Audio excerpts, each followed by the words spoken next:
এই শোনো না গো, আমাদের পুতুল ডায়েরি চ্যানেলটি সাবস্ক্রাইব করে পাশে থাকা বেল আইকনটি বাজিয়ে দিও প্লিজ। আর গল্পটি ভালো লাগলে অবশ্যই লাইক কমেন্ট করে শেয়ার করে দিও। ধন্যবাদ। হামজার গাড়ি পুরান ঢাকার বাবুবাজার ব্রিজের ওপর একটি বালু টানা ট্রাকের সাথে ধাক্কা খেয়ে মুচড়ে এক পাশ। ট্রাকের গতি স্বাভাবিকের চেয়ে যথেষ্ট কম ছিল। গাড়িটা তাই অনেক চেষ্টা করেও ব্রিজের নিচে পড়তে পারেনি। এতে উপস্থিত মৃত্যু মন খারাপ করে ফিরে গেল হামজার কাছ থেকে। কপালের উপরে 2.5 ইঞ্চির মতন কারোটি ফেটে গল গল করে রক্ত বেরিয়ে এলো। আর শরীরের কোথায় কি লেগেছে তা অনুভব করার আগে অন্ধকারে তলিয়ে গেল হামজার চেতনা। অস্ফুট স্বরে সে একবার উচ্চারণ করল, জয়। মানুষ মৃত্যুর আগে তার আপনজনদের ডাকে। হামজার কোনো আপনজন নেই। সে তার জন্মদাতা বা গর্ভধারিণীকে চেনে না। তার কোনো পরিচয় নেই। তার শুধু একটা জয় আছে। সে জয়কে ডেকে উঠল শেষবার। রিমির কাছে ক্ষমা চাওয়ার খেয়াল আসার আগেই তার চেতনা নিভে এলো। ড্রাইভারের দুটো আঙুলের অর্ধেকটা কেটে পড়ে গেল। বাম পায়ের নিচে অংশের হাড় ভেঙে গুঁড়ো গুঁড়ো হয়ে গেছে। ওভাবে মিনিট 15 মানুষের কল্পনা জল্পনা আতঙ্ক সমবেদনার মাঝেই পড়ে রইল দুটো দেহ রাস্তার ওপর। ধানমন্ডিতে হামজার লোকেরা খবর পেয়ে বাবুবাজার পৌঁছতেই ঘন্টা খানিক লাগলো। ততক্ষণে হামজার কন্ডিশন ডাক্তারদের ভাষায় ক্রিটিক্যাল। তাকে স্যার সলিমুল্লাহ মেডিকেল কলেজ হাসপাতালে জরুরি বিভাগে বেডে নেবার পর শরীর থেকে চুইয়ে চুইয়ে পড়া রক্তে বেডশিট লাল হয়ে উঠল। হাতের মুঠোয় ছিল দুটো রজনীগন্ধার গাছরা। হামজা ফুলের গাছরা দুটো কিনেছিল আহসান মঞ্জিলের সামনে থেকে। সেগুলো মুচড়ে নেতিয়ে ছিন্ন ভিন্ন হয়ে হাতের মুঠোয় ধরা ছিল। হামজার দাড়ি গোফের মুখটা চাপাটি ধরা রক্তে জর্জরিত। ঘণ্টা দুয়েক পর প্রাথমিক ড্রেসিং ও কিছুটা পর্যবেক্ষণের ভিত্তিতে ডাক্তাররা একটু চিন্তিত কণ্ঠে জানাতে চাইলেন, রোগীর শরীরে যা দেখা যাচ্ছে না আপাতত তা ঘটিয়ে ফেলেছে বোধহয় এই অ্যাক্সিডেন্ট। আমরা আশা করব না তা হোক, তবে হওয়ার সম্ভাবনা প্রবল থেকে প্রবল। হামজার পান্ডারা বুঝলো না অত। জয়কে কল করে এই কথা বলবে কে তা নিয়ে একটু আপত্তি সবার। জয় সহ্য করতে পারবে না এরকম খবর দেয়াটা লজ্জারও। রাজত্ব তাদের, তবু কেন এ ধরনের অরাজকতা ঘটনা ঘটবে? লজ্জাজনক বটে। এর ফলে ভুগতে হবে অপরপক্ষকে। বাসের হাটটা ফেরার পথে জয়ের বুকের মাঝখানটায় একটা ছিদ্রক ব্যথার উদ্রেক হলো। চোখ দুটো মুদে বাসের সিটের সাথে হেলান দিয়ে রইল। বোঝা চোখের দৃষ্টির সামনে নিকষ অন্ধকার। সেই অন্ধকার জয়কে ডাকছে, বলছে তার মাঝে বিলীন হয়ে যেতে। সেই ডাকে সারা দিয়ে সে কতক্ষণ ওভাবেই দম আটকে বাসের সিটের উপর পড়েছিল জানা নেই। যখন সে চলমান জগতে ফিরল, হৃদযন্ত্রের স্পন্দন স্বাভাবিক মাত্রা পেল, তখন বাসের কন্ডাক্টর তাকে এক নাগারে ডাকছে। অর্থাৎ তাকে বেশ অনেকক্ষণ যাবতই ডাকা হচ্ছিল। বাস থেকে নেমে রাস্তায় হাঁটতে হাঁটতেও সে একবার দম আটকে বসে পড়ল রাস্তার কিনারে মাটির উপর। হামজাকে রক্তাক্ত অবস্থায় দেখতে যাবার পথে তার পায়ের গতি স্লথ হচ্ছে। আবার একটা দ্বিধার টান আরমিনের সেই ধিক্কার কানে বিছার মতন দংশন করলে জয়ের চিত্ত দুই ভাগে বিভক্ত হলো, ছিঁড়ে গেল। নিজের রক্তের সাথে বেইমানি করা জয়, আমি আপনাকে ভয় পাই না। জয় রাস্তার ওপর পাগলের মতন মাথার দুই পাশ চেপে ধরে গলা কাটা মুরগির মতন ছটফট করতে লাগলো। আজ সে পাগলের মতো ছুটতে ছুটতে হামজার কাছে যেতে পারছে না। নাকি কেন? দ্বিধার শিকলে পাবন্তি। কোন দ্বিধা? জিন্নাকে যদি হামজা মেরে থাকে? জয়ের মনে হলো তার দেহটাকে দুই ভাগ করে ছিঁড়ে ফেলা হচ্ছে। যান্ত্রক আর্তনাতে গুংড়ে উঠল ফুটপাতের উপর পড়ে। বাসের ভেতরে তো সে অজ্ঞান হয়নি, তাহলে এত দূর যাত্রা করলো, গন্তব্যে এসে বাস থামলো, তাকে রাখা হলো, সে টের পেল না কেন? সে কোথায় ছিল? মৃত্যু এসেছিল। সে সবসময় দুটো সিট ভাড়া করে বাসে উঠে, তার পাশের সিট খালি ছিল। মৃত্যু কি এসে আজ সেখানে বসেছিল? তার কাঁধে কাঁধ মিলিয়েছিল। তাহলে এর সঙ্গে নিল না কেন? আর কত ছলনা করবে সে জয়ের সঙ্গে? বাড়ির সীমানায় ঢোকার আগেই সে অভ্যস্ত রূপে ফিরল। জয়কে দেখে ছেলেরা ওকে ঘিরে ধরে, কুটোপাটা লাগিয়ে দিল, ভাই ভাই ভাই ভাই করে। ভাই রব উঠে গেল। হামজা ভাই হাসপাতালে। কি ভয়াবহ খবর! তাদের রক্ত আগুন লেগে গেছে। কার এমন দুঃসাহস রাজত্ব তাদের, সেখানে থোড়াই তারা আর কারো সামনে নাচাকুদাও করবে। আর স্বয়ং হামজা তো ভাইয়ের উপর হামলা, রক্তের উপর সেতু তৈরি করা হবে সেতু। জয় হাসল। এত খেপছিস কেন তোরা? কঞ্চির খোঁচা খাইলে পরে চাপ পড়ে কোপ লাগানো কম বেশি জায়েজ মনে হয়। মেলা দিন সব চুপচাপ ছিল, আমি ঠিক এনার্জি পাচ্ছিলাম না হাত গরম করার। আক্রমণ পাপ, প্রতিক্রিয়া বৈধ। ড্যাগ নামায় আন, পিকনিক হবে আজ। ডিজে লাগা, পাড়ার লোক যাতে ঘুমাইতে না পারে, আর মিউজিক ছাড়া অন্য কোনো আওয়াজও না শোনে। শেষ রাতে রওনা দেব ইলা রাজধানী। জয় বাংলা। ইশারায় রতনকে একটু একান্তে ডেকে বলল, আমার ভাই বিরাদাররা লাস্ট কবে মাংস খাইছে রে? ওই কুত্তাগুলো ভাই। কুত্তা কিরে সালা, মেহমান কম মেহমান। জয় একে একে বোতাম আলগা করে গায়ের শার্টটা খুলে ফেলল। গরম লাগছে। খালি গায়ে শুধু তার লকেটওয়ালা চেনটা বুকের উপর পড়ে রইল। রতন খুব উৎসাহের সাথেই জানায়, আপনার কথা মতন ওরে 2-3 দিন পর খাওন দেয়। আজ 4 দিন ভুকা শালারা, সামনে আস্ত হাতির বাচ্চা পাইলেও খাইয়া লাইব। সো স্যাড রতন, হাতির বাচ্চা না, আজ তো একটা হাতি খাওয়া লাইব, এই আশা ছিল আমার। তুই হতাশ করলি রে আমায়। এই জন্য পরের জন্মে তুই বান্দর হয়ে জন্মাবি। তোর পাছা হবে জবা ফুলের মতন লাল টকটকে। ফু। রতন বিভ্রান্ত হয়ে পড়ল। জয়ের ফুক কতটুকু কাজে লাগার মতো তা রতন জানে না, কিন্তু টেনশন হচ্ছে খুব। জয় ওয়ার্কশপের অফিস রুমে ঢুকল। দুটো ছেলেকে ডেকে নিয়ে 1,000-5 টাকা ধরিয়ে দিয়ে বলল, প্যাকেট কয়েক মোমবাতি, চার্জার লাইট আর খাবার কিনে নিয়ে আমার বাপের গ্যারেজা। রতন জিজ্ঞেস করে, ভাবি রাইখা আইসেন ভাই? আম্মা ডাকবি আম্মা, ভাবি শব্দটা ভালো না। রতন আপত্তি করে, ভাই ভাবি কেমনে আম্মা হয়? আপনি আমাকে ভাই, ভাইয়ের বউ ভাবি লাগে ভাই। জয় চোখ তুলে তাকায়। তাইলে আমায় অহন থেইকা আব্বা ডাকবি। রতন শুকনো মুখে ঘাড় চুলকালো। জয় বলে দিল, বাড়ির বাইরেই থাকবি দুইজন, 2-4টা শাবল ছোড়া হাতের কাছে রাখিস, ভেতরে ঢোকার কথা ভাবিস না, হারাম, বুঝেছিস? দ্রুত ওদেরকে বিদায় দেয়। বড় ঘরে যেতে হবে তাকে, বহুত কাজ এখন। ক্লান্ত শরীরে সিঁড়ি দিয়ে উপরে উঠতে উঠতে একটা গান ধরল সে। এক মুঠো স্বপ্ন হাতে বাড়িয়েছিলাম, জীবন ছিল বড় বিরল, শুধু হারিয়েছিলাম আলোর দিশা হয়ে তুমি নেই। আমি কত রাত জাগা, কতদিন গোনা, সেই নতুন ভোরের আশায়। দরজা খুলে গেল হুড়মুড়িয়ে। একখানা নেভি ব্লু রঙা শাড়ি পরে দাঁড়িয়েছে রিমি। জয় দেখলো খুঁটে খুঁটে রিমিকে। চোখ দুটো গর্তের ভেতর ঢুকে গেছে, কালো হয়ে দেবে গেছে অক্ষিকোটর। অথচ আজ রিমির যেন আগের সেই স্নিগ্ধ সুন্দরী কম বয়সে রিমি হবার প্রচেষ্টা। এই মেয়েটার সাথে জয়ের সম্পর্ক জটিল, ইঁদুর বিড়ালের মতো, বা আরো কিছুটা অন্যরকম। জয় কি ম্লান হাসবে আজ রিমিকে দেখে? না, তা জয়ের ঠোঁটে অতিরিক্ত বেমানান। রিমিকে সে যে খবর শোনাবে তার আগে সে রিমিকে একটু চাঞ্চল্যপূর্ণ জ্বালাতন করবে। তাই সে খোলা শার্টখানা ঘাড়ে বাঁধিয়ে দাঁত বের করে বেহাইয়ার মতো হেসে গান ধরল। ভাবি আমার জানের জান পরানের পরান, বাবির মায়েরে খাইতে দিমু সুপারি আর পান। রিমি কিন্তু একটু হাসলো না, নিস্তেজ গলায় বলল, প্যান্ট টেনে তুলুন। যা চমকে ওঠার ভান করে দেখে তার প্যান্ট বিপদসীমা নিচে নেমে যাবার পথে। কিন্তু কোনো ব্যাপার না, জায়গা তো আছে। রিমি কি বোঝাতে চাইছে? তার স্বামী জায়গা জয়ের পরনে? এটার খোটা দিল কি?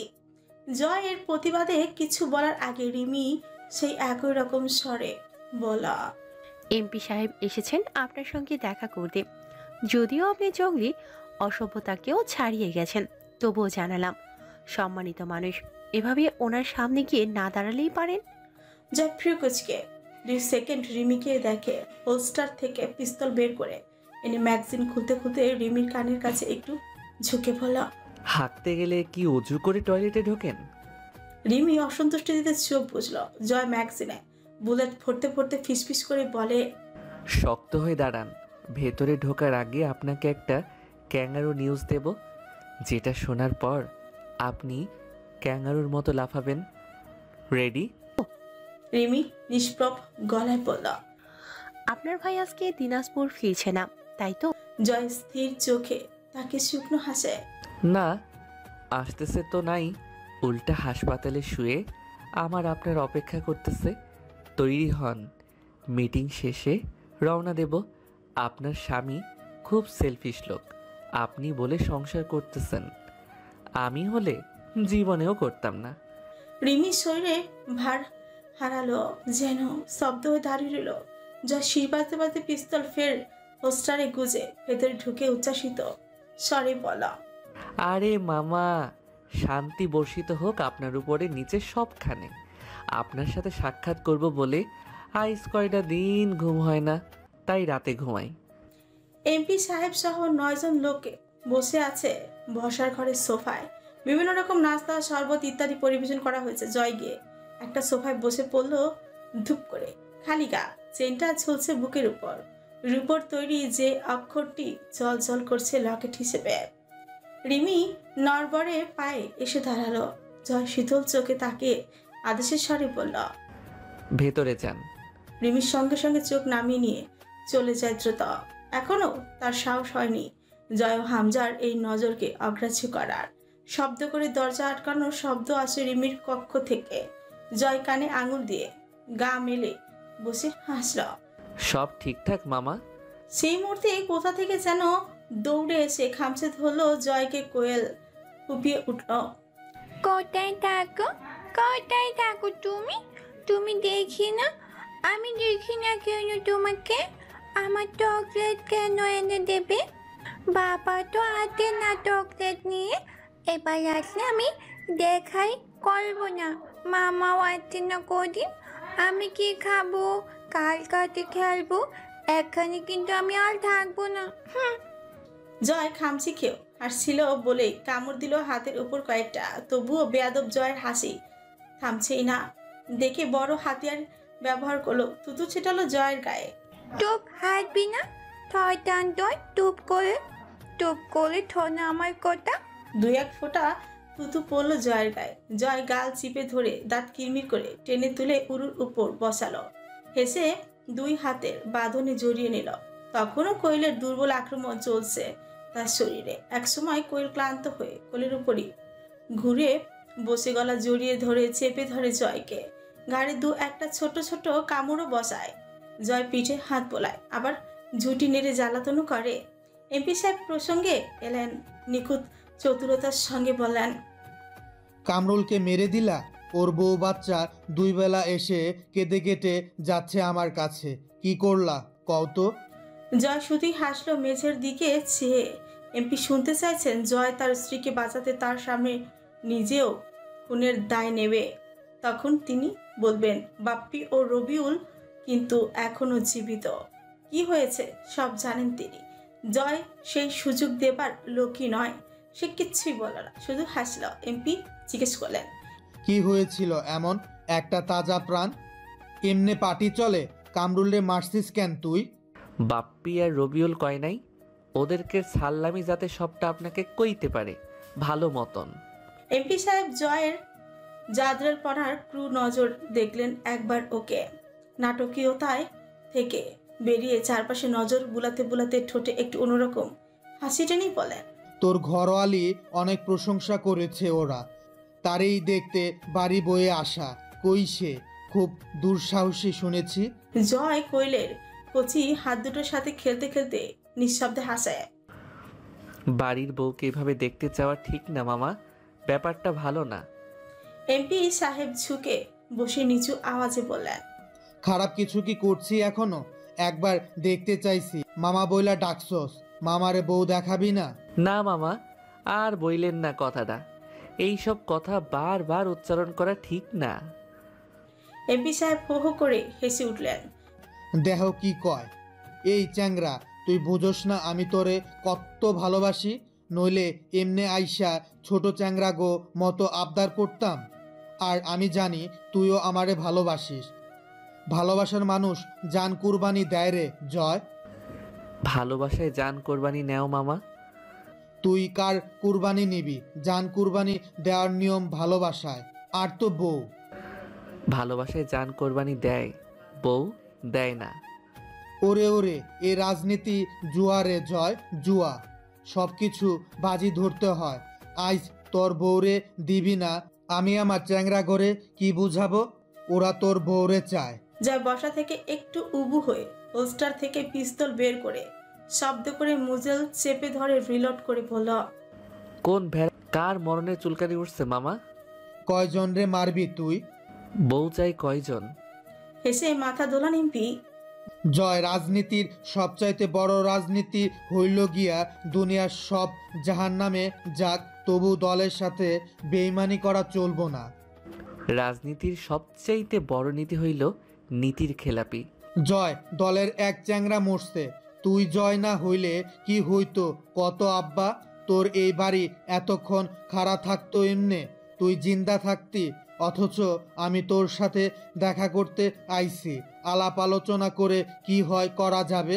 জয় ঠোঁট বাঁকিয়ে হাসে। আমাকে আপনার দরকার মামা, আপনি জানেন আমি কি, কিন্তু আমার আপনাকে দরকার নাই। অবশ্য কথা আলাদা, যদি কামরুল আমার চাইতে বেশি। না না না, ও কথা মুখেও আনিস না আব্বা, তুই আমার। আপনিও আর মুখে আইনেন না আপনার ওই কথা। এমপি সাহেব মুচকি হাসলেন। তিনি কি জানতেন না জয়ের সাথে আলাপ করে কি হবে? সব জানা তার। তিনি মাথা দুলিয়ে হেসে জয়ের কাজ চাপড়ে সাব্বাসী জানিয়ে বললেন, আমার বাঘের বাচ্চা তুই জয়, আমার ছেলে তুই, তোর কথাই রইল, যা। তুই যখন চাস না আমি বৌমারে কোনোদিন দেখতেও চাইব না, কিন্তু এখন যা বলবো তা যে তোরে করতে হইব আব্বা। জয় হ্যাঁ না কিচ্ছু বলল না। কোয়েল বোধহয় ঘুমিয়ে পড়বে অল্পক্ষণের মধ্যেই। সে পরম স্নেহে কোয়েলের পিঠে হাত বুলাতে লাগলো, দুটো চুমুও খেল। এমপি সাহেব সুথান, কই থেকে আইতেছিস? এক কাস্টমারের বাড়ি গেছিলাম মাল পৌঁছাইতে। কোন দিক দিয়ে বাড়িতে ঢুকলি? ডান দিক। এমপি সাহেব হাসলেন। বামে তোর শ্বশুর বাড়ির লোক খাড়ে আছে। জয় চোখ তুলে তাকায়, হেসে ফেলে নিঃশব্দে। ওদের সাথে যাইতে হবে তোর। জয় সামান্য শব্দ করে হেসে উঠল। এমপি সাহেব একটু সিরিয়াস হলেন। জয় ফ্রু চড়ায়। এমপি বললেন, না জয়, যাওয়া লাগবে, রেপুটেশন ইজ মোর ইম্পর্টেন্ট। এক খুনে পুলিশ চলে আসছে, দিনকাল এত ভালো চলে আসছে, এক রাইতে ইনসাফ প্রতিষ্ঠা পাই গেছে দেশে। এইবার আমার মতো পাপির কেতাইলে রোজ গোয়া মারা যাবে মামা। তোর বিশ্বাস আমি তোরে এক কামরুলের খুনে জেলে যাইতে দেব? তাও তো খুন তুই করিস নাই। তোর নামে এফআইআর হইছে, গ্রেপ্তারির পরোয়ানা জারি হইছে, ওরা অ্যারেস্ট ওয়ারেন্ট নিয়ে এসেছে। তাইলে দূরে দাঁড় করায় রাখছেন কেন? ছি, আমার আত্মীয় তারা আমার বাড়ির কাছে এসে এভাবে বিনা আপ্যায়নে ফিরে যাবে না? রতন কাউসার, আমার মেহমান আসছে, ভিতরে ডাক। ওরা আজ ফিরে যাবে না জয়, তোকে সাথে নিয়েই যাবে। শোন আমার কথা একটু ঠান্ডা মাথায়। জয় শান্ত চিত্তে মাথা দোলায়। ওদেরকে আসতে বলেন ভেতরে, চা নাস্তা করুক। পাটোয়ারি বাড়ি ওদের নিজেরই বাড়ি। দুই পাশে মাথা নাড়েন এমপি। এক রাত হইলেও সেলের ভেতরে থাকা লাগবে তোর। তোর মনে হয় আমি তোরে বেশি দিন ভেতরে থাকতে দেব? অন্তত একটা ফটো তোলা অবধি ভেতরে যাওয়া লাগবে। এক সেকেন্ডও না। আমি রাজধানী যাব, বড় সাহেব হাসপাতালে। অলরেডি ঘন্টা 6 ওভার। এমপি একটু হাসলেন। আমি অপেক্ষা করতে ছিলাম সংবাদটা তুই কখন দিবি আমারে, দিবি কি না? জয় সেসব অগ্রাহ্য করে রিমিকে ডাকলো। ভাবি আপনি রেডি? মামা আমি বড় ঘরে যাব, গেলে চলেন, মিনিট 20 কাজ আছে। এখন না জয়, আগে ঘুরে আয়, তারপর সেসব তো তোরই করা লাগবে।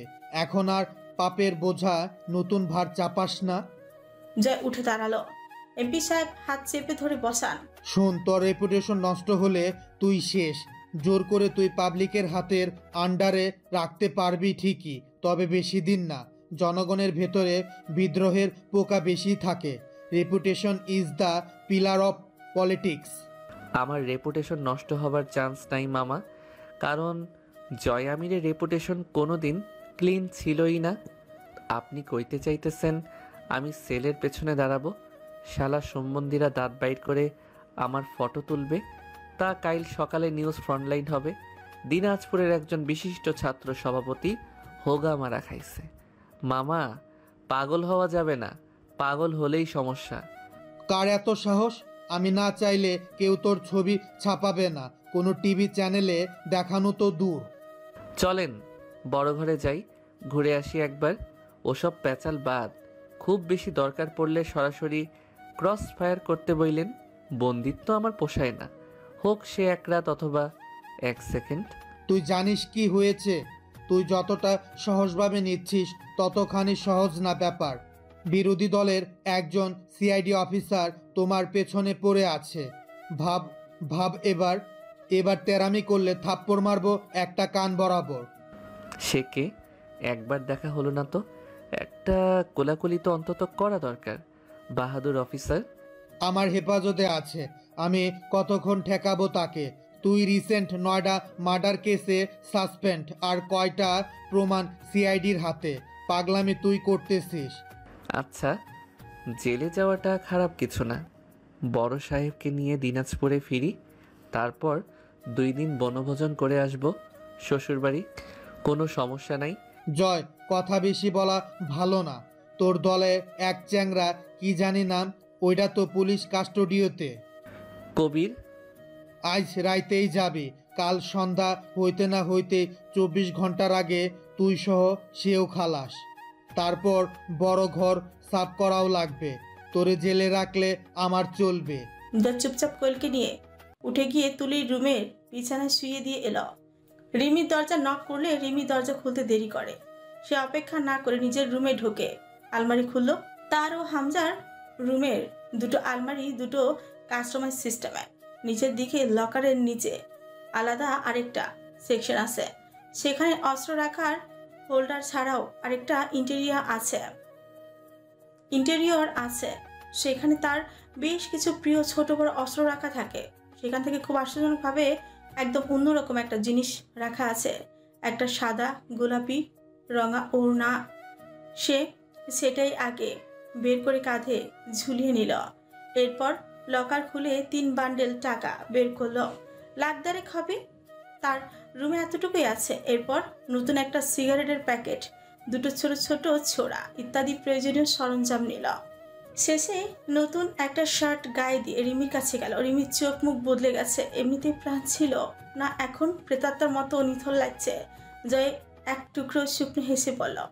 ঘরে মাল আছে কত? রিমি আলমারি খুলে দিয়ে সরে দাঁড়ায়। জয় আরো কয়েক বান্ডেল টাকা নিলে সেখান থেকে রিমিকে বলল। তুলিকে সাথে নিয়ে যাবেন আপনি? রিমি আতকে উঠে। আপনি সাথে যাবেন না? জয় হেসে পেল। বাপ রে, এমন ভাব করছেন যেন আমার সঙ্গ আপনার জন্য খুব নিরাপদ, আরামদায়ক। ভুলবেন না ভাবি, দেবর হিসেবে আমি আপনি দুঃসম্পর্কের লোক, আর আমাদের বনিমনা ভালো না। রিমি ব্যাকুল স্বরে বলে। রসিকতা করবেন না, গা জ্বলে আমার। আপনি সাথেই যাবেন? কি বাণিজ্য পড়ে গেছে এমন? আপনি এখনই যাবেন? না, আমি পরে আসব। আপনারা যাবেন, আমি ব্যবস্থা করে দিয়েই মরব। এইটাই তো ডিউটি জয়ের। রিমি কি গলা ভেঙে এলো? সে কেমন যেন জয়ের কাছে নিজেকে ঠেলে দিল। আজ আপনার কতটা দেরি হবে? বেশি দেরি না হলে আমি অপেক্ষা করব। কার সাথে যাব আমরা আপনি ছাড়া? আমি চিরকাল থাকবো না আপনাদের সবাইকে টেনে নিয়ে বেড়ানোর জন্য। আমি ছাড়া চলতে শেখেন, উপকার আপনাদের। কোনো সমস্যা হবে না, বিশ্বস্ত লোক নিয়ে যাবে। আকুতির মতো শোনায় রিমির স্বর, তার গলার থরথর করে কাঁপে। আপনার ভাই আপনাকে না দেখলে আরো অসুস্থ হবে। জয় অদ্ভুত হেসে বেরিয়ে যায়। রিমির কেমন একটা অস্থির লাগলো। রিমি হু হু করে কেঁদে উঠলো আবার।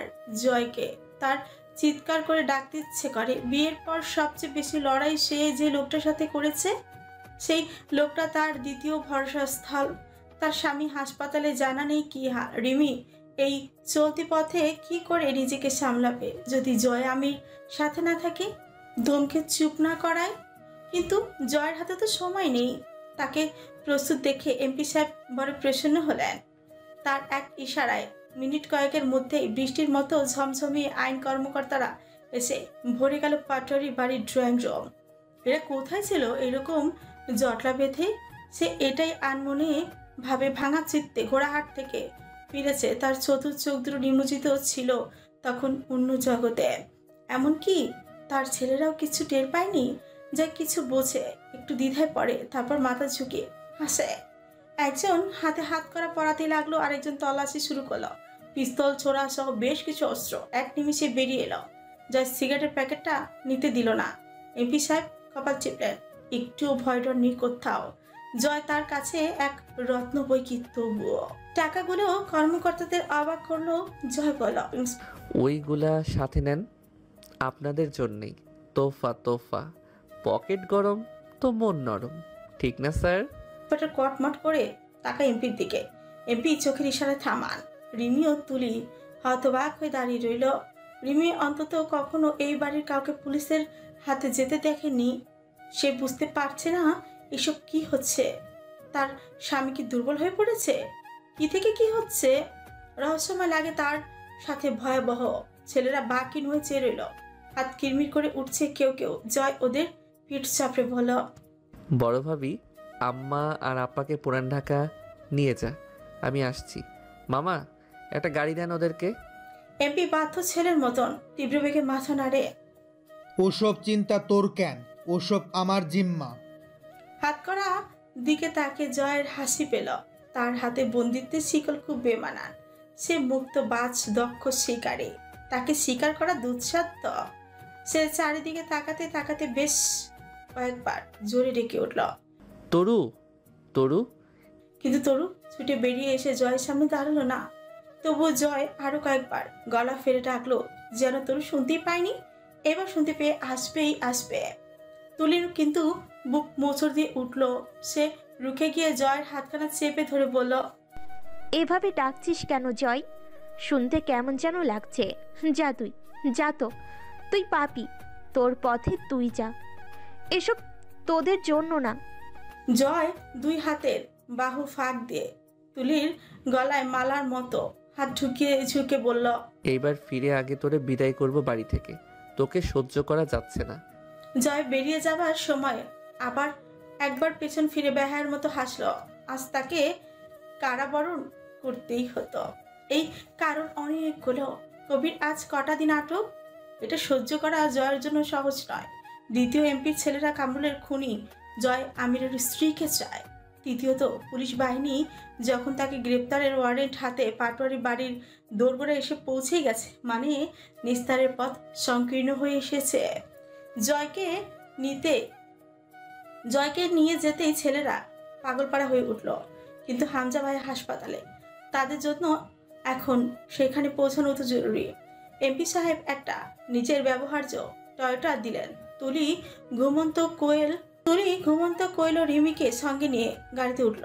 রিমির অবস্থা ক্রমেই খারাপ হচ্ছে, তাকে তুলির সামলাতে হবে। কিন্তু তুলি নিজেই তো অস্থির। আরমিন কোথায়? আরমিনের সুশ্রী মুখটা মনে পড়তেই তার গা শিরশির করে উঠল। আরমিনের সৌন্দর্য ভয়ঙ্কর। আরমিন বলেছিল তাকে হামজার বিরুদ্ধে সাক্ষী দিতে। সেটা কবে, কোন পরিস্থিতিতে? সেই পরিস্থিতি কি এগিয়ে আসছে? আরো বলেছিল এই বাড়িতে কেউ থাকবে না। ঘটনা প্রবাহ সেই দিকেই মন নিচ্ছে নাকি? জয় তাকে শাস্তি দেওয়ার উদ্দেশ্যে এমন অন্ধকারে রেখে গেছে কিনা অন্তুর জানা নেই। কিন্তু আমির নিবাসের এই অবরুদ্ধ নিষিদ্ধ দুঃসাহসী অন্তুকেও নাড়িয়ে দিল। অন্তুর খেয়াল হলো এই ইট পাথরের বাড়িটা আস্ত এক রক্ত খেকো রাক্ষসের অন্তঃগহ্বর। কোথাও এক রত্তি আলো বা দূর অবধি জনমানবের বিচরণ নেই। অবরুদ্ধ হলরুম অন্তুকে গিলে নেবার আনন্দে নীরবে গর্জন করছে, যা শুধু অন্তুর কানে বাজে। পেছনে জঙ্গলি বাগান থেকে শিয়ালের সরু ডাক ভেসে আসছে। আরো কত রকম জঙ্গলি ছোট বড় প্রাণী নিষিদ্ধ চিৎকার অন্তুর শরীরে লোমকূপ অব্দি কুকড়ে তোল। নিজের শরীরটা অব্দি দৃশ্যমান নয়। এখানে জানলা দিয়ে মাঝে মধ্যে বাতাসের ছাপটা আসে, তার সাথে ভেসে এসে নাকে ঠেকছে বহুদিনের অবরুদ্ধ হলরুমের ঝেঁটিয়ে আসা ভ্যাপসা গন্ধ। অন্তুর পা চলে না জানলা আটকে দিতে যাওয়ার জন্য। সে সদর দরজার সাথে লেপ্টে বসে রইল। এই ভয়টা অন্তুকে বড় ঘরে প্রবেশের দিন কাবু করেনি। সেদিন কেবল এক প্রবল উত্তেজনার বাজনা বেজেছিল বুকে। বেশিক্ষণ কিন্তু এভাবে চলল না। ভয়, অস্বস্তি, মানসিক চাপ ও দুর্বলতা অন্তুর গর্ভাবস্থার উপর ভারী পড়ল। মাথাটা চক্কর মেরে উঠে পেট গুলিয়ে আসার সাথে সাথে গল গল করে বমি করে ফেলল। কোথায় ছিটকে পড়লো বমি তা দেখার উপায় নেই। জয়ের এই নিষ্ঠুরতার নাম কি দেবে অন্তু? আচ্ছা, জয় আমির কি যদি জানতো সে আজ আমির নিবাসের শেষ উত্তরসূরিকে আমির নিবাসে তার মায়ের পেটে রেখে মা সন্তান দুজনকে অবরুদ্ধ করে যাচ্ছে, সে কি এই কাজ করতো? সে কি করতো তখন? অন্তু ঘন্টা দুয়েক ওভাবেই থাকতে পারল না অসুস্থ শরীরে। বমি করার পর গলা আটকে আসছিল। তার মিনিট দশেকের মধ্যেই দেহটা থুপ করে মাটিতে লুটিয়ে পড়ল আমির নিবাসের ধুলো স্তর জমা মোজাইক করা মেঝের উপর। পড়ে যাবার আগে অন্তুর কানে কেউ ফিসফিস করে বলল, তুই কোন সাহসে গর্ভাবস্থায় শিকারি বাংলায় পা রেখেছিস মেয়ে? হুমারিয়া পাটোয়ারিকে জানিস তো তুই? এই বাড়ির ভয়াবহতা সম্বন্ধে কি বেখবর তুই? অন্তুর শরীরটা থর থর করে কেঁপে উঠল। অন্তু এত বড় ভুল কি করে ফেললো? এটা খুবই মূল্যবান দুঃসাহস। এই দুঃসাহসের মূল্য এই বাড়ি অন্তুর কাছ থেকে কোন উপায় আদায় করবে? এই বাড়িতে সে কি দ্বিতীয় হুমারিয়া হতে পারে না? বিগত দিনগুলো সে নিজের ওপর যে জুলুম করে নিজেকে চালিয়ে নিয়ে বেরিয়েছে, এই বাড়িতে তার সেই জেদ ও জীবন শক্তি ঘন্টা কয়েকের মাঝে শুষে নিল। এমপির বাড়িতে রৌফের জায়গা হয়েছে ঘন্টা 7 আগে। আজ তাদের মিশন ছিল পাটোয়ারি বাড়ি। জয় আমিরকে গ্রেপ্তারের পরোয়ানা পাওয়ার জন্য তার কাছে জয় আমিরের সব অপরাধের প্রমাণ না থাকলেও যে কয়েকটা ইতিমধ্যেই সংগ্রহ করতে পেরেছিল সেগুলি যথেষ্ট হয়েছিল। অ্যারেস্ট ওয়ারেন্ট সে থানা পুলিশের হাতে দিয়েছিল। কিন্তু সেই সময় দুপুর 3:30টার দিকে এমপির কাছে তাদের ট্যাকপল আলোচনার জন্য এমপি জিজ্ঞেস করেছিলেন, জয় আমিরকে অ্যারেস্ট করার জন্য কি কি প্রমাণ আছে আপনার কাছে? রৌফ এসে বলেছিল, আমি আপনার কাছে সে জবাবদিহি করতে বাধ্য নই এমপি সাহেব। ইভেন তো আমি আপনার ডাকে এখানে আসতেও বাধ্য নই। নিয়ত আমি ভদ্রলোক বলে আপনার সম্মানে এসেছি, কিন্তু অবশ্যই আমার কাজ সম্বন্ধে সামান্য আলোচনা করব না আপনার সাথে। এই অপমান এমপি সাহেব গায়ে মাখে না বরং হাসলেন। বেশ বেশ, আপনার মতো সাহসী ও নিষ্ঠাবান অফিসার আজকাল বিরল। খুব পছন্দ হয়েছে আমার। কিন্তু আমি শুধু জানতে চাইছি ওর অপরাধ কি? আমাকে মামা বলে ডাকে। আমার খুবই খারাপ লাগছে ছেলেটার জন্য। অপরাধীর জন্য খারাপ লাগাটাই আপনাদের নীতি, রাজনীতি। তবে আমি তাকে গ্রেপ্তার আপাতত একজন সাবজেক্ট হিসেবে করলেও সে মূলত একজন দাগী ক্রিমিনাল। তা শীঘ্রই প্রমাণিত হবে আদালতে। তো কি একেবারে ফাঁসি? ফাঁসি না হলেও দীর্ঘকাল তো কারাবাস হতে পারে। পারবেন তো? কে ঠেকাবে? আপনি? এমপি সাহেব বললেন, হামজা পাটোয়ারিকে চেনো অফিসার? যায় আসে না। আসে, খুব আসে। মন্ত্রীদের সাথে হ্যান্ডশেক করা স্নেহর জুনিয়র হামজা। আমার মতো এমপির কথা না হোক, মন্ত্রীদের কথা মানতে হতেই পারে। রৌফের মুখে কোনো হেলদোল না এলেও ভেতরে ভেতরে সে একটু চিন্তিতই হয়ে গেল। এবং নিজের জীবন ও চাকরি নিয়ে তো অবশ্যই সংশয় রয়েছে। এমপি প্রস্তাব দিলেন, আপনার বাহিনীর অগ্রসর স্থগিত রাখুন। আমার একটু আলাপ আছে ওর সাথে। না, ভয় পাবেন না, আমি নিজে তুলে দেব ওকে আপনাদের হাতে। বরং আমি ছাড়া ওকে আপনারা কনভিন্স করতে পারবেন না বলে মনে হয় না। হয়তো সে শুধু জয় হতো। ও হচ্ছে হামজার কলিজার টুকরা।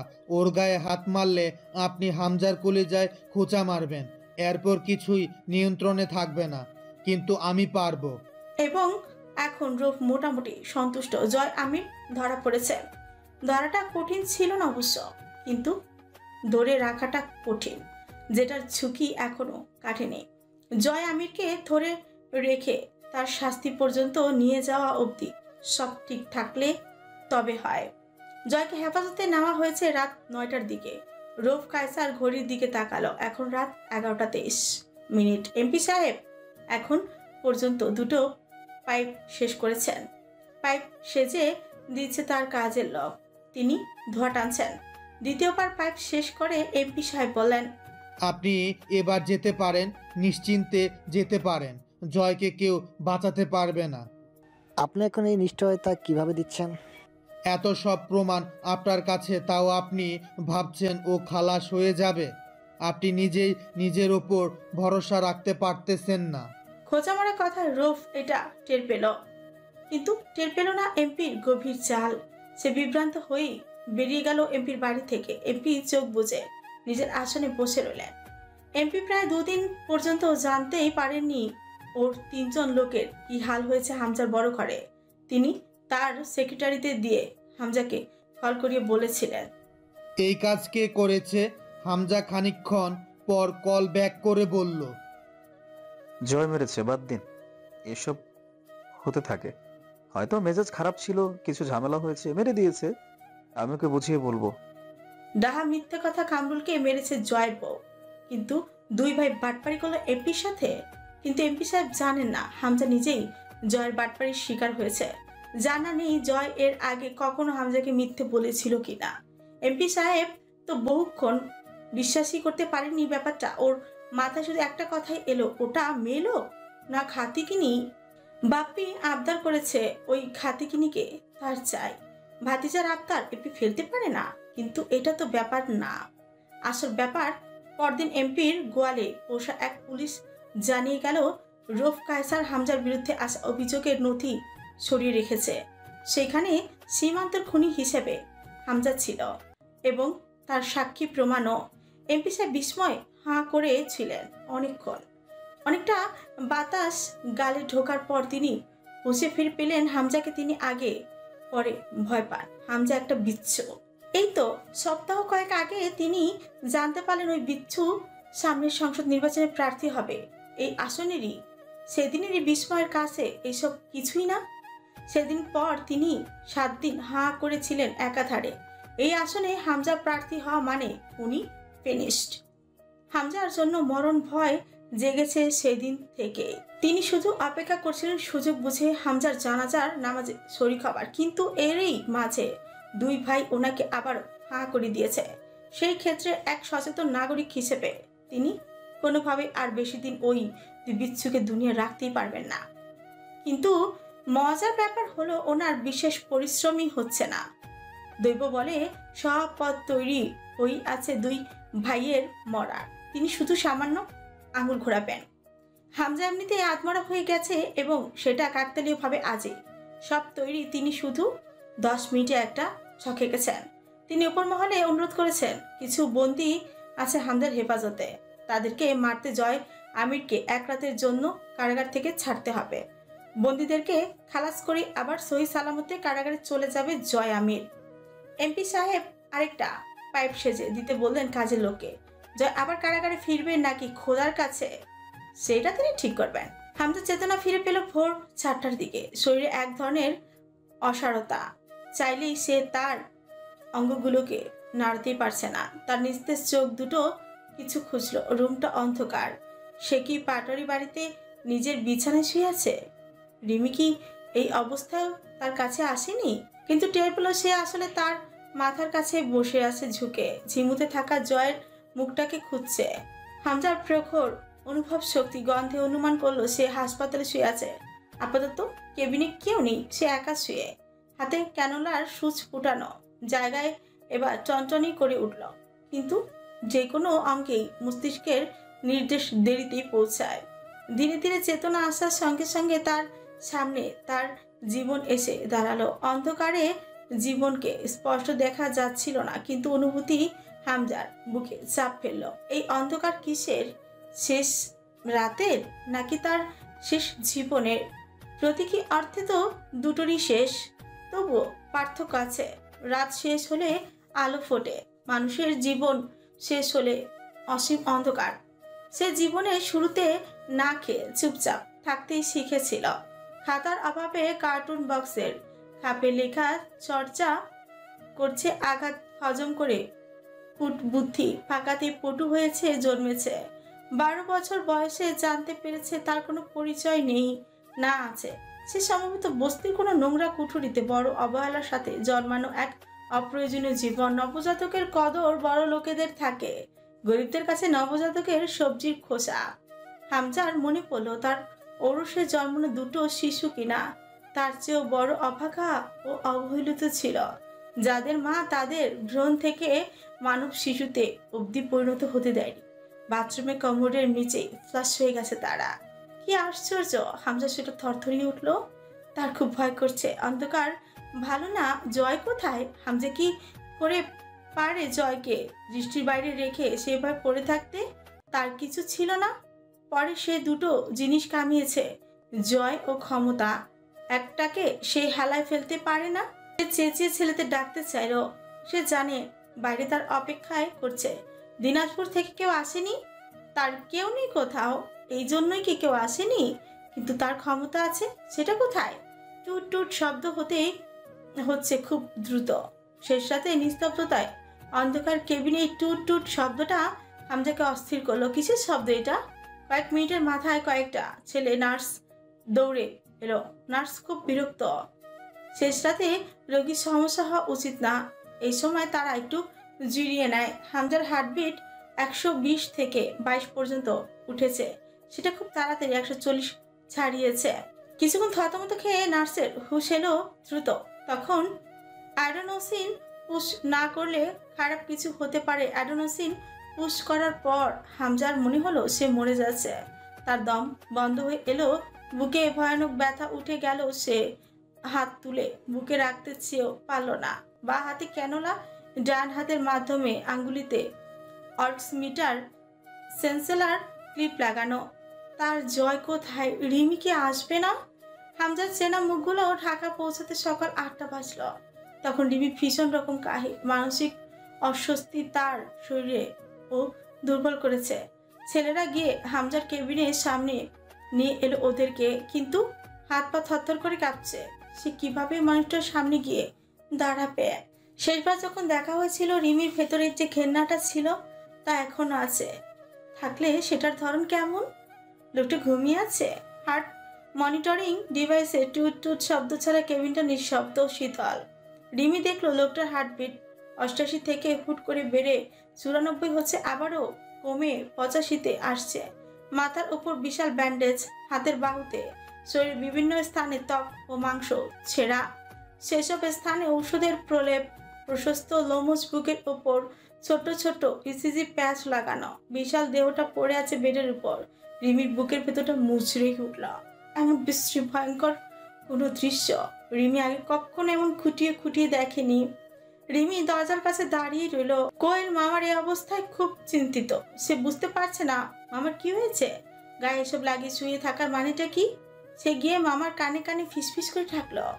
খুব বলো মামা, এই মামা কি হয়েছে তোমার?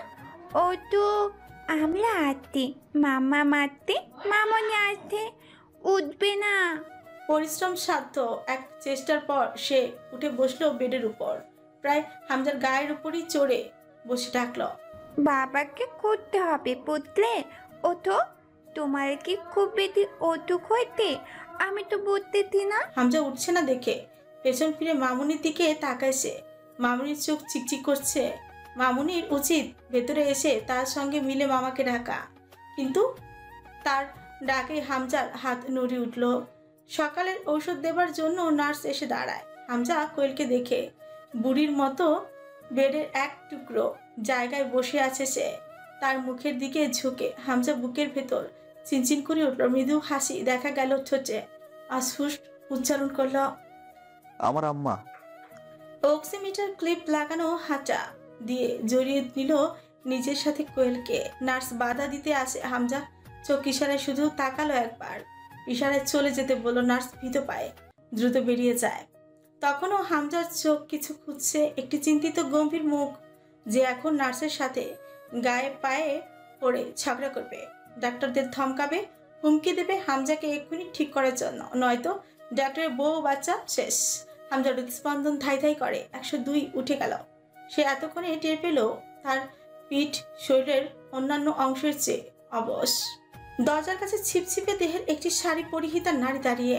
হামজা চোখ ভরে দেখে নারীটিকে, একটু শান্ত হয়, ভেতরটা অল্প হাসে, বিড়বিড় করে বলে, কাছে আসবে না? এখনো ঘৃণা লাগছে? রিমির চোখের পানি মেঝেতে পড়ে, তা দেখেও হাসে হামজা। রিমি ধীরে ধীরে এসে চেয়ারটায় বসে। রিমির শরীরের চেনা গন্ধটা হামজার নাকে প্রবেশ করে। তার রিমিকে খুব গভীরভাবে ছোঁয়ার আবেশ জাগে আচমকা। জয় কই? রিমির মুখে খুব ফুটে ওঠে। তার খোঁজ কেন? হামজা ভালো লাগার একবার হামজার ভালো লাগলো, এবার একটু। রিমির জয়কে সতীন বলার যৌক্তিক কারণ আছে। আমি ভেবেছিলাম তোমরা আসবে না, তার আগেই আমি। না আসাই তো উচিত ছিল, কেন এসেছি জানি না। রিমি গলা ধরে এলো, এক চিমটে পানি জমাট রইল চোখের কোণে। হামজা হেসে ফেলল। কেঁদে ফেললেই কিন্তু আমি বুঝে যাব কেন এসেছো। রিমি যেন সত্যি সত্যি ভয় পেয়ে ব্যস্ত হয়ে কান্না লুকাতে। হামজার হাত নাড়ায়, তার স্নায়ু দুর্বল। শরীরের অঙ্গে মস্তিষ্কের নির্দেশ দেরিতে পৌঁছায়। মস্তিষ্কের নির্দেশ দেরিতে পৌঁছাচ্ছে। তার কি অসুখ হয়ে গেছে কে জানে, তবুও লোকটার সর্বোচ্চ শক্ত চিত্ত নিজেকে একদম সুস্থভাবে উপস্থাপন করবে তৎপর। রিমির হাত দুটো হামজার কপাল ছুঁয়ে দেয়। এই ছোঁয়া রিমিকে কাঁপিয়ে তোলে। আপনি ফিরে আসুন। কোথায়? যেখানে এবং যেভাবে আমি আপনাকে পেয়েছিলাম।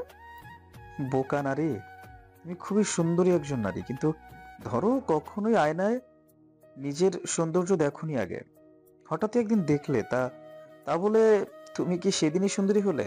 আগে ছিলে না? রিমি হামজার হাত খামচে ধরে। হাতটা মৃদু কাঁপছে, সেই মতো রিমির বুকটাও কাঁপে।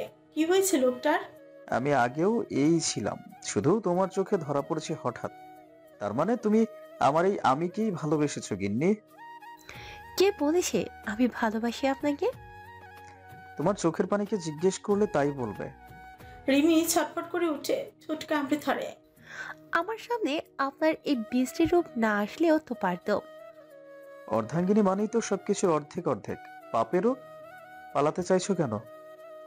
আমি আপনার পাপের ভাগ চাই না, ভালোবাসায় পাপ থাকে না। তুমি জানো না তাহলে? ভালোবাসাই তো পাপের বাপ। যে কোনো কিছুকে ভালোবাসলেই সেখান থেকে পাপের জন্ম হয়। ভালোবাসাকে পেতে মানুষ সমস্ত সীমা অতিক্রম করে, সীমার উপরেই তো পাপ। রিমি, যেমন করে আপনি ক্ষমতাকে ভালোবেসেছেন, আমি তোমাকেও ভালোবেসেছি। রিমি তীব্র প্রতিবাদ করে ওঠে। মিথ্যে কথা। সত্যি কথা রিমি, কিন্তু সেই ভালোবাসায় আমার অতীত ভবিষ্যতের চাহিদাকে কোরবানি করার শর্ত নেই। তাহলে এটা কেমন ভালোবাসা? আমি জানি না রিমি, কিন্তু তুমি আমায় ঘেন্না করো না। আমার প্রয়োজন তোমাকে। আমি আপনার প্রয়োজন হয়ে থাকতে চাই না। তাহলে কি চাও? চাইলে পাবো। দেবার মতো হলে যে কোনো কিছু পাবে, চেয়ে দেখো। কথাটা রিমি জিদ্দে অথবা আবেশেই উচ্চারণ করে বসল। তালাক চাই আমার, তালাক দিন। হামজা চোখ দুটো বুজে ফেলল। কিছুটা সময় তার বুকের উঠানামা থেমে রইল। এরপর আস্তে আস্তে হাসি ছড়ল ঠোঁটে। তোমার অন্তরে আমার পাপের যে কালি লেগেছে তা তালাকের কাগজ দিয়ে ঘষলে উঠবে না রিমি। বৃথা চেষ্টা করে কি লাভ? মেনে নাও। অসম্ভব। আরমিনের মতো কথা বলো না। সে আর তুমি এক নও। তাকে ভয় পান? সে তাহলে সত্যি সফল। তার মতো হতে আমায় কি করতে হবে বলুন? আমি তার সঙ্গে যা যা করেছি এবং করব, তোমার সাথে তা হয়নি। কি করবেন? কি করবেন আপনি তার সঙ্গে? ভাবতেও পারবো না এমন কিছুই করব। জয় কোথায়? রিমি চুপ করে তাকিয়ে রইল হামজার দিকে। ভীষণ সুদর্শন, শক্তপোক্ত বলিষ্ঠ পুরুষ, কিন্তু চেহারায় এক ঘাতক নীরবতা আছে। এখন দেখতে তা ম্লান লাগছে। এই অবস্থায় জয়ের গ্রেপ্তারের খবর দিয়ে পরিস্থিতি বেসামাল করার সাহস হয় না রিমির। তুলি ঢোকে কেবিনে। হামজা সাথে তার সম্পর্ক ছিল অদ্ভুত। হামজার ভালোবাসা দুর্বোধ্য, সেটা কেউ পেলেও টের পায়নি। খবর ছিল হামজার ওপর তুলে, কিন্তু এই মহাক্ষণে সে হামজার দিকে তাকে তুলির বুক কেঁপে উঠল। এই মনে হলো যা হয়েছে তা না হলেই হতো। তুলির শুধু মনে হলো আরমিন কেন বলেছিল পাটোয়ারি বাড়িতে কেউ থাকবে না। তার ধ্বংসের কতটুকু নিকটে অথবা দূরত্বে দাঁড়িয়ে রাতটা পুলিশ ফাঁড়ি কাটানোর পর পরদিন সকালে জয়ের জিজ্ঞাসাবাদ করা হয়েছিল। পরাগকেও আনা হয়েছিল সেখানে। এরপর পুলিশ ফাঁড়ির আলাদা একটি ডিটেনশন সেলে জয়কে স্থানান্তর করা হলো। দেশের আইনি অবস্থা জয়কে হাসালো। তাকে আজ রাতে খালাস করা হবে। তারই প্রস্তুতি চলছে আলাদা ট্রিটমেন্টের মাধ্যমে। নয়তো সে যা স্বীকারোক্তি দিয়েছে এতক্ষণে আদালতে নেবার অর্ডার আসার কথা। কিন্তু সন্ধ্যার দিকে কবিরকেও পুলিশ ফাঁড়িতে হাজির করা হলো। জয়ের দেয়া টাকাগুলো পুলিশদের মন নরম করে দিয়েছে। জয় বসেছিল ডিটেনশন সেলের দেয়াল ঘেঁষে। তাকে দেখে কবিরের চোখ দুটো গোল্লা গোল্লা হলো। অশান্ত গলায় বলল, আপনি এখানে কি করতেছেন ভাই? ছ্যা, ভাবলাম তোর বিয়েটা দিয়ে মরবো, তোর উপরে একটা দায়িত্ব আছে না। কিন্তু চেহারার যে হুলিয়া বানাইছিস, কোনো হিজড়াও বিয়া বইতো না তোর লগে। অবশ্য তুই চাইলে আমি একটা লেডি মানকি ধরে আনতে পারি তোর জন্য। বানর হলো মানুষের অরিজিনাল। আমি তোর জন্য কোনো বিবর্তিত প্রোডাক্ট প্রেফার করব না। মেয়ে লোকের অরিজিনাল হলো মেয়ে বান্দর, বুঝলি? কবির জয়ের পাশে মেঝের উপর ঠেসে বসে অস্থির হয়ে বলল, আপনি এইখানে কেন? জয় হাসে। এইখানেই তো থাকার কথা আমার। পাপিকে কারাগারে দেখলেই মানুষ অবাক হবার দিন যাবে কবে রে কইবরা? কবির চোখে ভয় ও কাতরতা। সে জয়কে এখানে মানতে পারছে না। সে বলল, বাজে কথা ছাড়েন ভাই, আপনারা এখানে আনলো কেমনে শালারা? জয় তাকায় কবিরের দিকে শান্ত গলায় বলে, জয়, আমি তোদের সবার মহানুভবতার সামনে এক ঋণী কুত্তা। এই যে এতগুলো দিন পুলিশ হাজতে চামচিকার মতন গড়াগড়ি খাইলি, অথচ আমি একবার দেখতে পর্যন্ত যাই নাই। তোর ভেতরে বিদ্রোহ জাগে নাই আমার বিরুদ্ধে? কবির গম্ভীর গলায় বলল, আপনি যদি না থাকেন এই কবিরের বাইরে কি কাম? জয় বুকের বাম পাশ চেপে ধরল। উফ, সেন্টিমারা ডায়লগ দিস না বাপ, আমার বমি আসে। ওয়াক। কবির রাগান্বিত চোখে তাকায়। জয় শুকনো হাসে। ভাবি ভালো আছে ভাই? ওরে সালা বেঈমান, আমি জেলে আইছি, এতক্ষণে আমার একবার জিগাইলি না? আর ওই শালির খবর করতেছ? কবিরাজের গাছ খাওয়াইছে তোরে? আমার মাপ চাওয়া বাকি এখনো। কি বাবদে? কত বিয়াদবি করেছি, কত অসম্মান করেছি। তখন আমার বউ ছিল না? কিন্তু সে মেয়েটাই ছিল, এখন যে মেয়ে। জয় হো হো করে হাসে। সত্যি জাদুটোনা করছে নাকি তোরে? সর্বনাশ, ভালো মানুষের পোকা কুরকুর করতে দেখতেছি কেন আমি তোর ভেতরে কইবরা? পুলিশের ঘা পড়লে সাপও সোজা হয়ে চলে, এই নীতি কাম করছে তোর উপর। বহিষ্কার, আমার দরবার থেকে বহিষ্কার করা হলো তোকে। তুই আমার অযোগ্য সাগরেদ প্রমাণিত হয়েছিস। হামজা ভাই কই ভাই? কিছু তো কন, আপনি এখানে?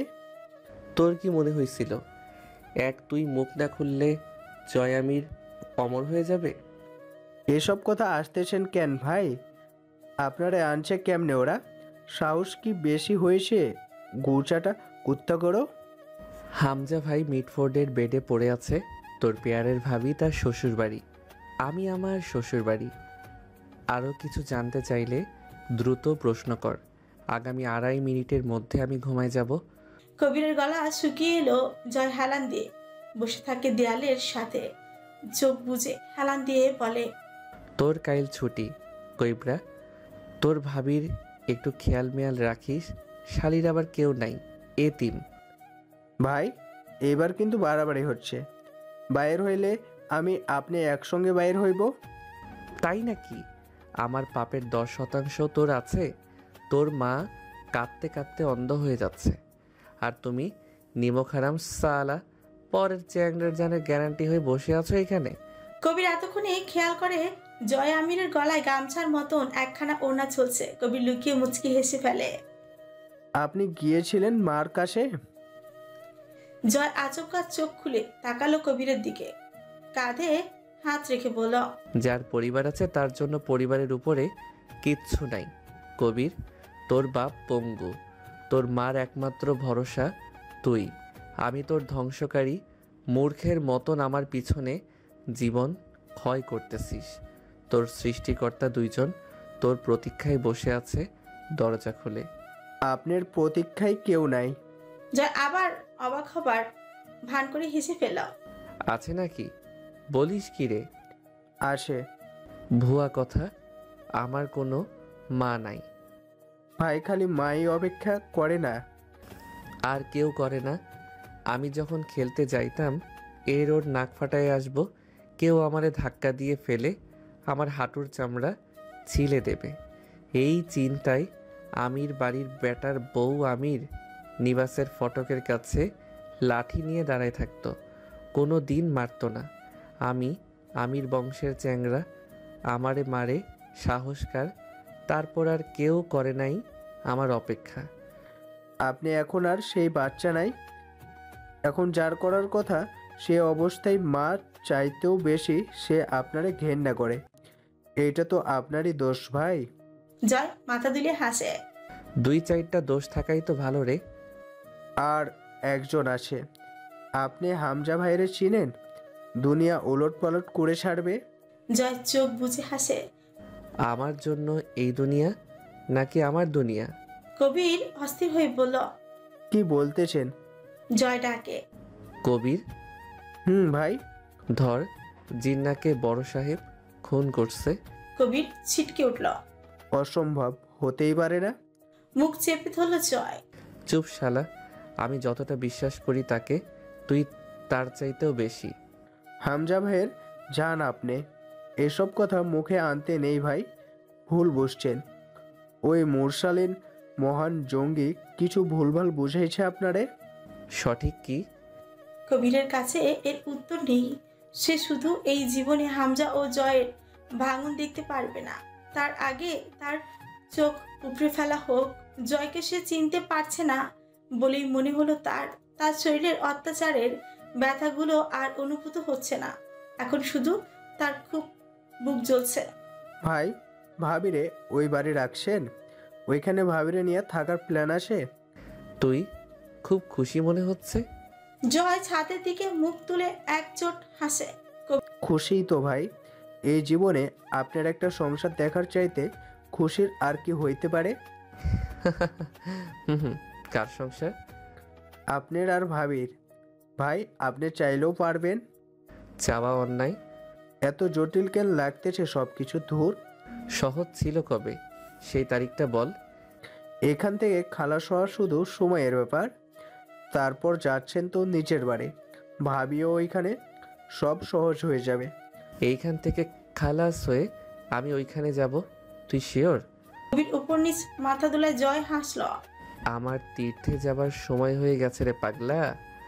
বাঁচতে চাইলে আন্ডারগ্রাউন্ড হওয়া লাগবে, আর আমার সাথে যাইতেও জীবনেও রাজি হবে না। আমাদের পথ আলাদা। তাহলে বিয়ে কেন করলেন? আমি করি নাই, হয়ে গেছে। বিয়ে করলে কসম ওরে করতাম না। কবির ক্ষেপে উঠল। কারে করতেন শুনি? অন্তত ওরে না, ও সুপুরুষ, ডিজার্ভ করে। কইবরা, আমি ওর জন্য না। কিন্তু ও তো আপনার জন্য। জয় তাকায়, কবির মাথা ধুলায়। হওয়া ভাই, আপনি জীবনেও এমন কোনো চেংড়িরে বিয়ে করতেন না যে কুপুরুষের ডিজার্ভ করে। আমি চিনি না ভাই আপনারে। জয় কথা বলে না। কবির আবার বলে, আন্ডারগ্রাউন্ড হওয়া লাগে, ভাবিরে নিয়ে হন। জোর করে হইল আমার আবদার এইটা আপনার কাছে। জয় হেসে ফেল। জোর করে? কিসের ঠেকা আমার? আসে, আপনার সাথে মিথ্যা বললেও না ভাই। আপনি এখান থেকে বের হয়ে ভাবির কাছে যাবেন, আমি জানি। আমি চাই এইটাই। আমিও যাব আপনার সাথে। তারপর ভাবিরে নিয়ে হিলি বন্দর পার কইরা ভারতে, দরকার পড়লে নেপাল চলে যাবেন একদম। যতদিন না হামজা ভাই সব কেস সলভ করে ততদিন দেশে ফেরা নাই। বেশি দিন লাগবে না। তারপর ফিরে আমির নির্বাসনে চিরকাল। বাড়ির ছেলে বউ নিয়ে বাড়ি ফিরবে না। জয় হা না কিছুই বলল না। আনন্দে উদ্ভাসিত হয়ে আছে কবিরের মুখ। তার ক্লান্ত ক্ষত বিক্ষত মুখ শান্তির রেখা ফুটে উঠেছে। উপর মহলে নির্দেশে জয়, আমির ও কবিরকে মাঝরাতে অন্ধকারে মুক্ত করে দেওয়া হলো পুলিশ ফাঁড়ি থেকে। জয় আমিরের শুকনো হাতে কিছু লাল তরল মাখানোর আছে। এসব কাজ উপর মহল করে না, জয় আমিরদেরকে দিয়েই করানো হয়ে থাকে। জয় আমির ও কবির বড় ঘরে কাজ সেরে বের হলো। তখন প্রকৃতিতে রাত 3টে। জয় আমিরের সাদা ধপধপে লুঙ্গিতে রক্ত, হাতের কবজিতেও, কপালের উপরেও, গলায় তখনও ওড়নাখানা ঝুলছিল। জয় সেই ওড়নায় রক্তগুলো মুছতে মুছতে রাস্তায় নেমে এলো। রাস্তায় একটা কুকুরও নেই, ঝিঝি পোকারাও ভয়ে ডাকা বন্ধ করে দিয়েছে বোধহয়।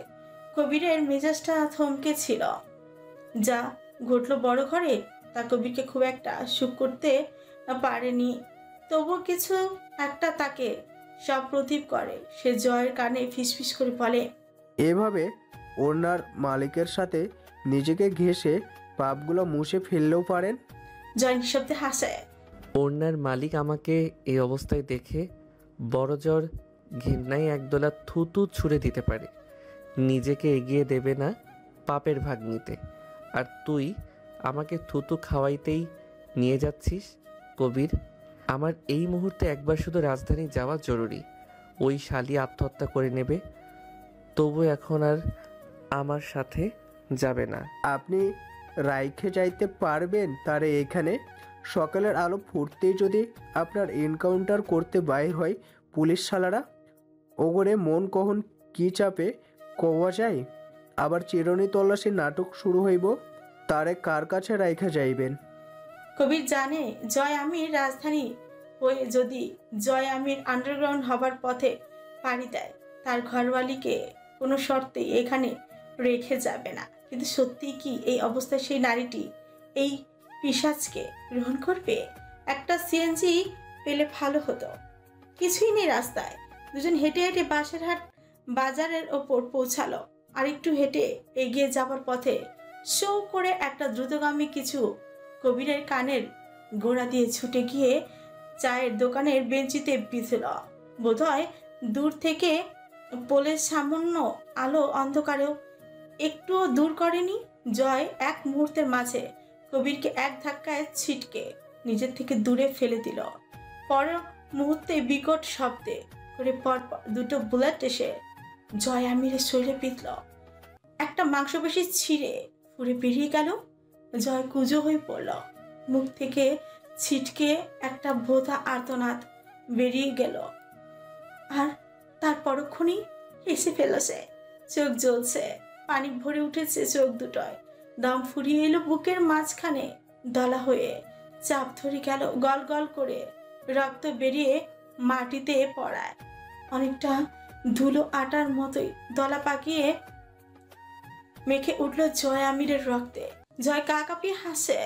সেই হাসিতে শব্দ নেই।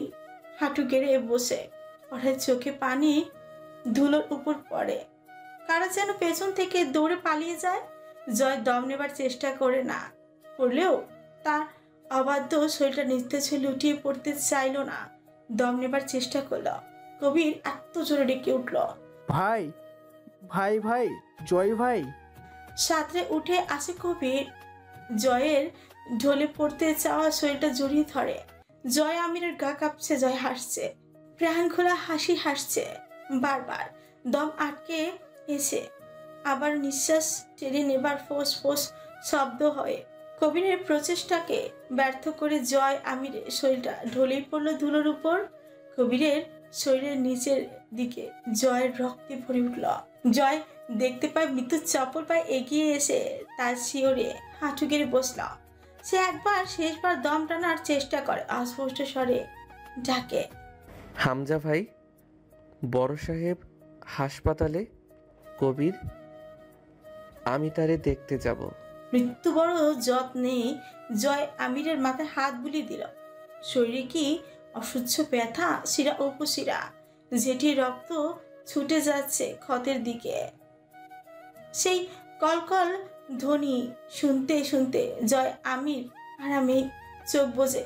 ব্যথা নেই আর কোথাও, রক্ত ঝরছে, তাতে আর যায় আসে না জয়ের। জয় বুকের বাম পাশে চেপে ধরল।